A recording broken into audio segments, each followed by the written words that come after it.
"Can you bake?" Samuel Hayes asked while the last woman at the hiring table pushed Clara Bennett's flour-stained hands away.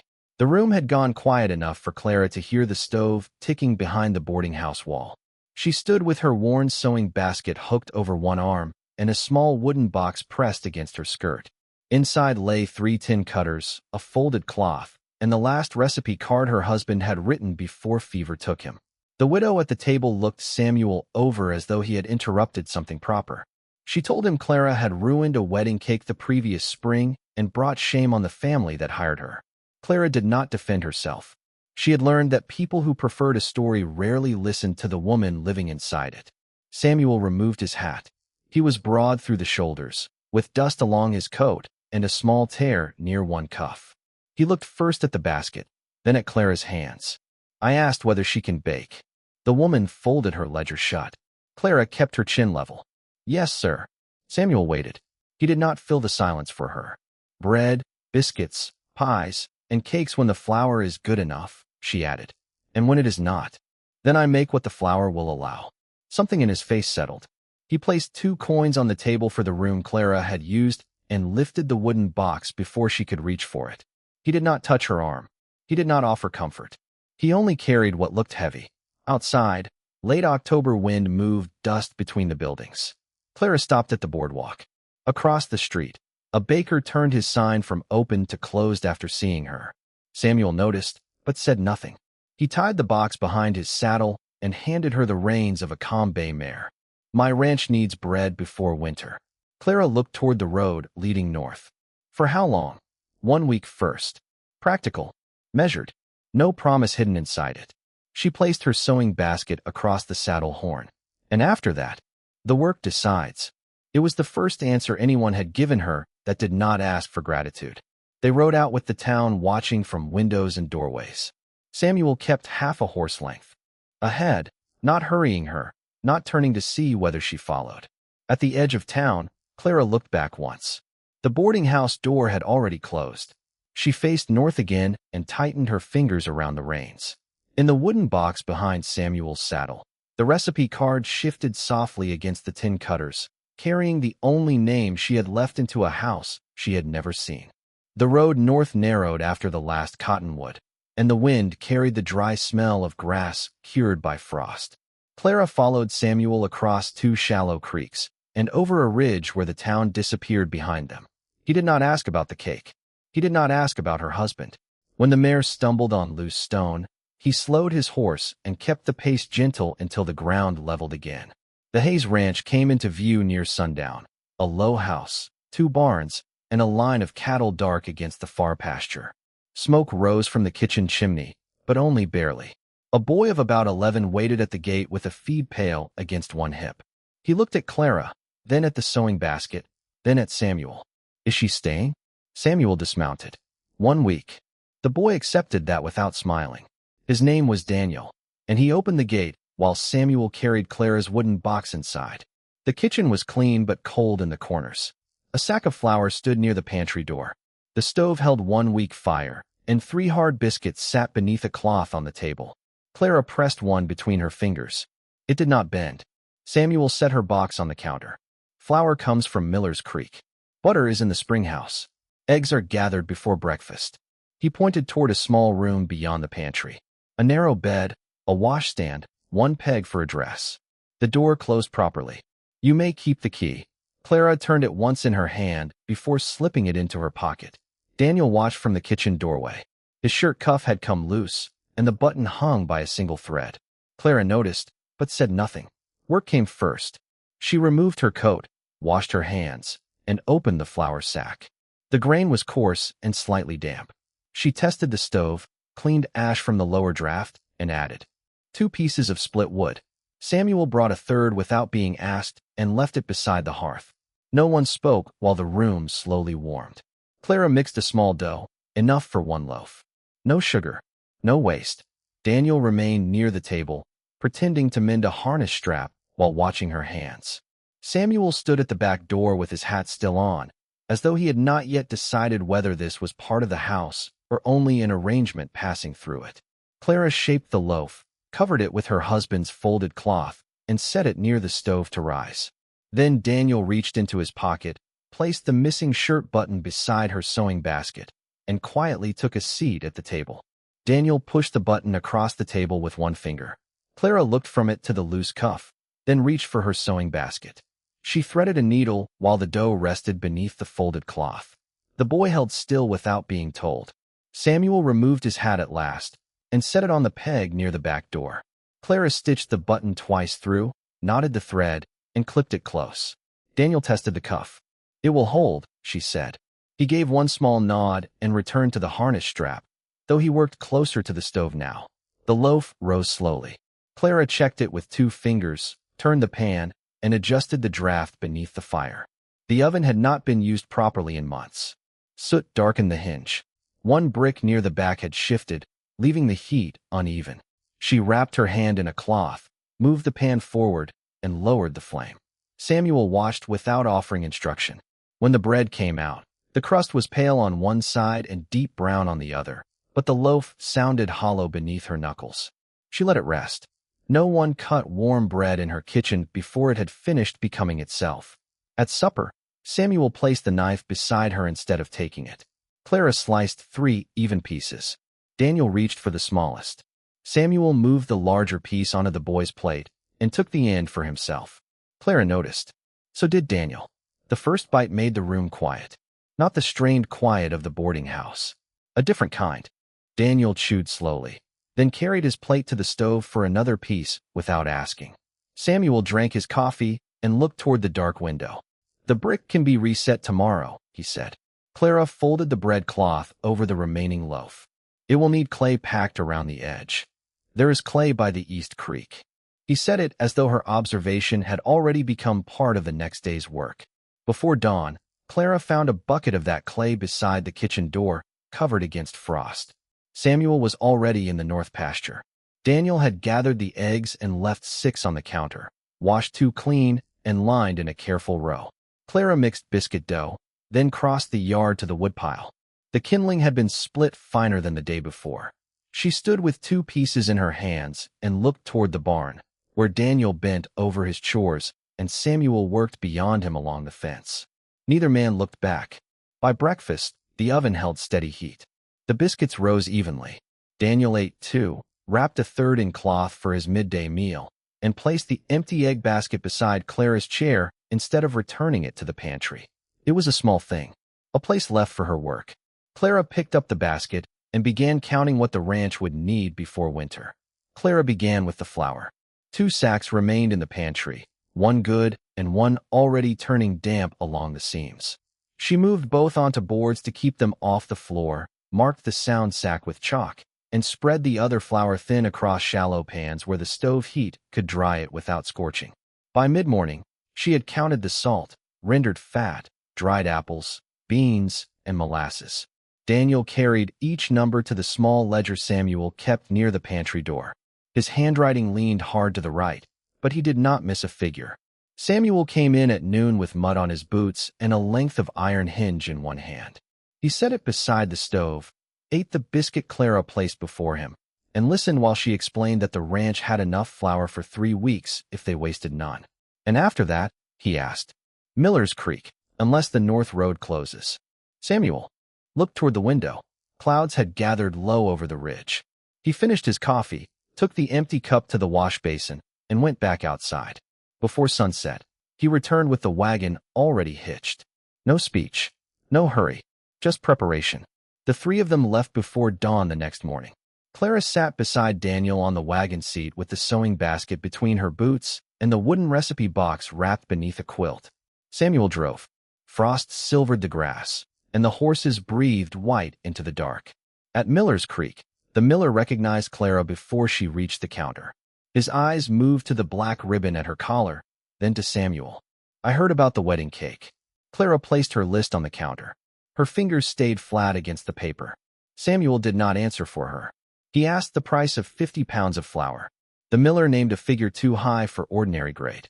Clara opened the nearest sack, pinched the flour between her fingers, and smelled it. "This was ground from sprouted wheat," she said. "It will bake heavy." The miller shrugged. "It is what I have." Daniel, standing beside the flour bins, pulled back a folded tarp and pointed to 3 clean sacks behind it. Those are marked first grade. The room went still.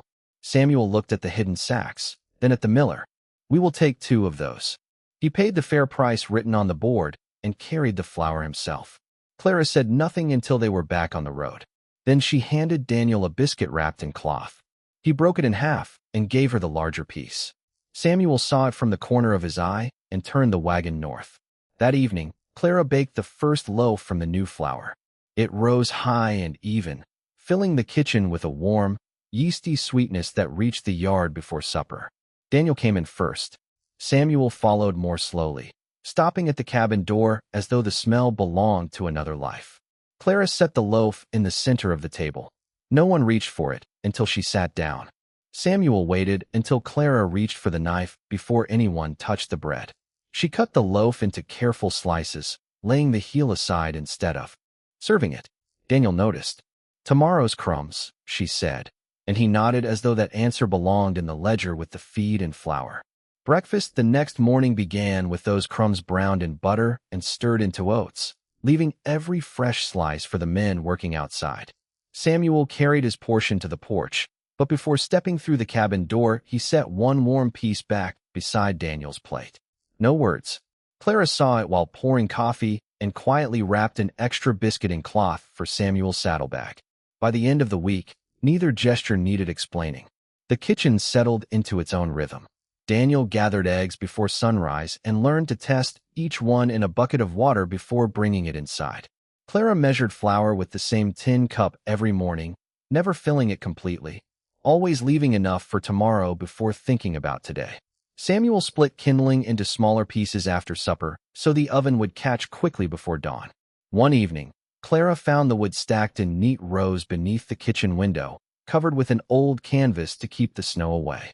She brushed the frost from it with one hand before carrying it inside. The ranch hands began stopping at the cabin instead of eating beside the barn. One arrived with a loose suspender strap. Another carried a cracked rolling pin handle he had repaired during the noon break. Someone left a sack of black walnuts outside the pantry without saying who had gathered them. Clara answered each kindness the only way she knew. Another loaf. A thicker stew. Fresh biscuits wrapped in clean cloth for the coldest pasture. Nothing was announced. The work simply traveled back and forth until no one remembered who had begun it. On the 6th evening, Clara used the last spoonful of spice to bake a small molasses cake. She placed it in the middle of the table after supper, not before. Daniel divided it into 4 equal pieces before counting the chairs. "There are only 3 of us," he said softly. Clara slid the 4th piece beneath the bread cloth. A table should always be ready for one more. Samuel looked at the covered plate, then at the pantry shelves where every sack now sat dry, marked, and in order. After the meal, he crossed to the desk, opened the ranch ledger, and added a new line beneath the monthly supply list. Flour, coffee, salt, cornmeal. Then, without drawing attention to it, he wrote one more entry in the same careful hand. Baking supplies for Clara Bennett. He closed the ledger and placed it beside her coffee cup before stepping outside to bank the firewood against the coming snow. Clara opened the book only after the cabin door closed behind him. She rested her fingertips on the fresh ink for a moment, then folded the bread cloth more carefully over the remaining slice of cake. She did not carry her sewing basket back to her room that night. She left it beneath her chair, exactly where someone leaves a thing they expect to use again in the morning. The 4th piece of molasses cake was still beneath the cloth when Clara came into the kitchen before dawn. Daniel had left a chipped plate beside it and one clean fork. She divided the piece in 2, wrapped one half for his midday meal, and set the other beside Samuel's coffee cup. By the time the men came in from the yard, biscuits were rising in the repaired oven and a pot of oats steamed near the stove. Samuel saw the cake, looked once toward Clara, and ate it without comment. After breakfast, he placed the empty plate beside the wash basin instead of leaving it on the table. The weather turned colder over the next 3 days. Clara began warming Daniel's gloves near the stove before he went outside, careful not to scorch the leather. He started bringing in the egg basket before she asked and learned to sift flour without spilling half of it across the counter. On the 2nd morning, he measured salt too generously. Clara scraped the dough back into the bowl, added more flour, and showed him how a pinch should sit between 2 fingers. She did not laugh. The next day, he measured correctly. Samuel noticed when he came in for coffee. He said nothing to Daniel, but later Clara found a narrow wooden shelf fixed beside the work table, low enough for the boy to reach the flour tin and high enough to keep it dry. That evening, Clara mended Samuel's second work shirt while Daniel read from an old school book near the fire. The boy stopped over the word consequence. Samuel, cleaning a bridle at the far end of the table, supplied it without looking up. Daniel repeated the word, then used it in a sentence about adding too much salt. Clara's needle paused once above the cloth. Samuel's mouth shifted at one corner. It was gone before Daniel saw. The ranch hands began coming to the kitchen with small repairs folded beneath their arms. A torn mitten, a loose suspender button, a coat pocket pulled from its seam. Clara worked on them after supper, and in return they brought what the kitchen needed. One carried in a sack of cornmeal from town. Another repaired the cracked handle on her rolling pin.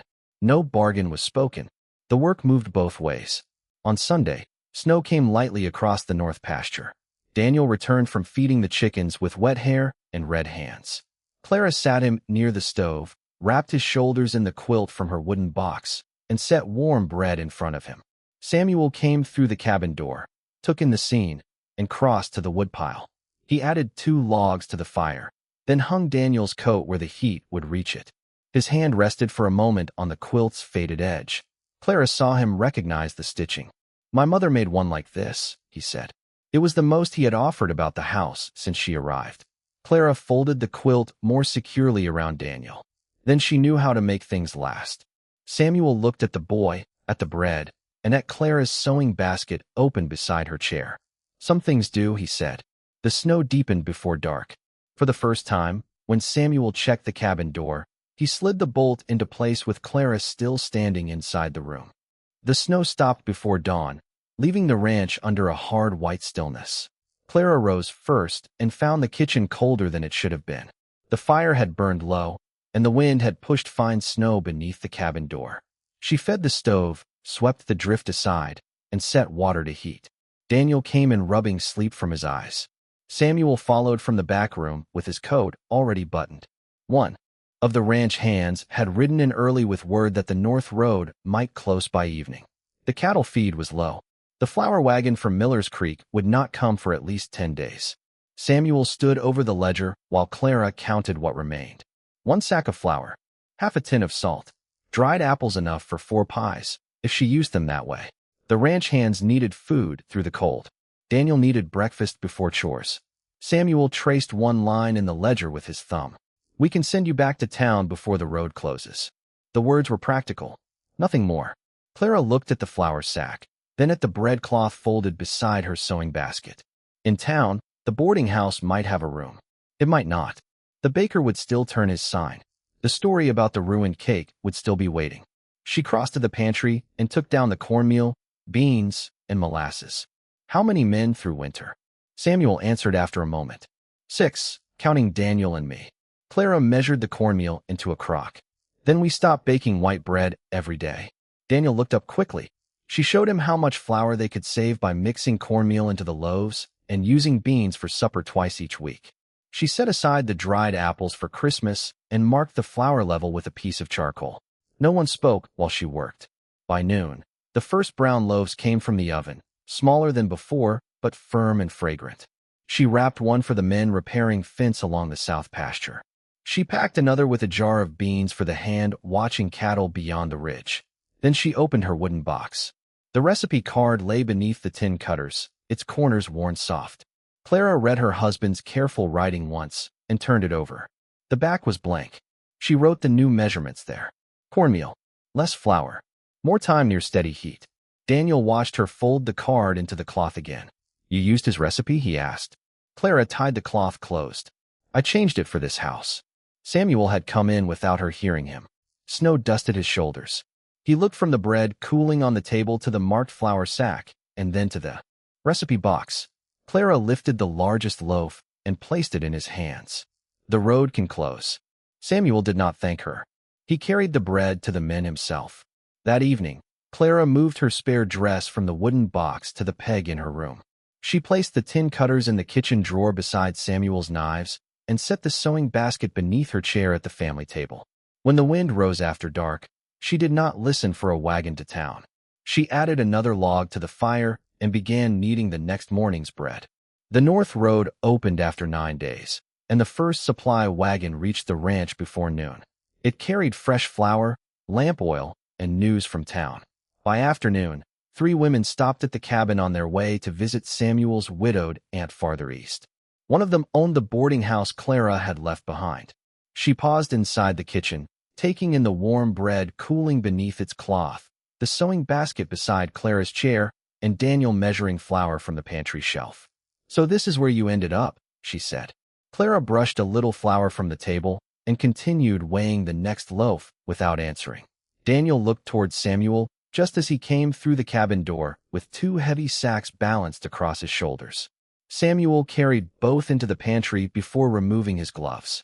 He stacked the flour where Clara had marked the shelf, checked that the boards beneath remained dry, and closed the pantry door. Only then did he ask, "Is there enough room for both sacks?" Clara nodded once. "There is now." The boarding house keeper gave a quiet laugh.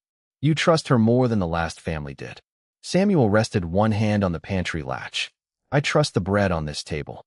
She folded her arms. People still remembered that wedding cake. Samuel looked toward the window for a moment, then crossed to the desk and unfolded a weathered letter that had arrived with the supply wagon. Weeks earlier, while ordering winter flour from Miller's Creek, he had asked the miller to speak with the family who had dismissed Clara. He had never mentioned it. The miller's reply was brief. The spring storm had blown rain through an open church window after Clara warned everyone to move the cake. No one listened. When the layers collapsed, the blame settled on the widow because there was no husband left to defend her. Samuel placed the letter on the table without reading it aloud. The boarding house keeper lowered her eyes long enough to recognize the family's own signatures at the bottom. No one hurried her. After a long moment, she folded the letter again and left it where Samuel had set it. "I did not know," she said quietly before stepping outside. Daniel waited until the wagon disappeared beyond the gate before speaking. "You asked about her?" Samuel lifted the empty flour sack from the floor and folded it for patching. A house should know the truth about the people who keep it. That evening he fastened a second wooden peg beside his own near the cabin door, measured to fit Clara's winter shawl instead of a man's coat. When she came in from gathering fresh snow for washing water, she found the shawl already hanging there. Beside it rested the cabin key. Samuel was pouring coffee. He did not look up. "The latch sticks after sunset," he said. "That key belongs with the person who opens the kitchen first each morning." Clara slipped the key into her apron pocket before reaching for the bread. This time, when Daniel set the table, he placed Clara's plate before anyone else arrived, and no one moved it. Christmas morning arrived beneath a sky so clear that every fence rail carried a line of white frost. Clara woke before the first rooster, expecting to lay the fire herself. Instead, she found the kindling already stacked inside the stove, split into the smaller pieces she preferred for baking. Daniel had left 6 fresh eggs beside the flour tin, each one wiped clean and resting in a neat row. She smiled only with her hands, reaching for the mixing bowl before the house stirred awake. The bread dough came together easily now. The oven no longer favored one side, the shifted brick long since packed tight with clay. While the loaves rose beneath the familiar bread cloth, Clara opened her wooden recipe box. She lifted her husband's worn recipe card, read the faded measurements one last time, then slipped it carefully into the ranch ledger where Samuel kept the household accounts. Not hidden away, not forgotten, simply placed among the things still used every day. Daniel wandered in, rubbing sleep from his eyes. Without speaking, he reached for the tin cutters and began shaping small biscuits while Clara watched the first loaf brown. Samuel entered carrying a pine branch dusted with fresh snow. He fastened it above the cabin door, then quietly hung Clara's shawl on the peg beside his own before adding another log to the fire. The ranch hands arrived after chores with small gifts tucked beneath their arms. A jar of preserves, black walnuts, a polished candle holder someone had spent an evening repairing. Clara answered by placing warm bread in the center of the table before anyone sat down. Samuel waited until every plate had been filled before cutting the apple cake. The last slice remained on the serving plate. Daniel reached for it, then stopped. Samuel lifted it first and set it beside Clara's coffee cup as naturally as though it had always belonged there. No one looked surprised. After breakfast, Samuel carried the empty dishes to the wash basin while Daniel folded the bread cloth over the remaining loaf. Clara gathered her sewing basket from beneath her chair, then paused. Instead of returning it to her room, she placed it beside the pantry where it was easiest to reach before dawn. That evening, snow settled softly beyond the cabin door while lamplight warmed the kitchen windows. Samuel repaired a bridle. Daniel read from his schoolbook. Clara mended a work shirt with steady hands. Nothing remarkable happened. The fire burned low. The bread cooled on the table. The cabin held the quiet sounds of people finishing another ordinary day together. When Clara finally rose to put out the lamp, she did not wonder how long she might be allowed to stay. She turned the key in the cabin door, set it back on its hook inside the kitchen, and prepared the bread for tomorrow morning.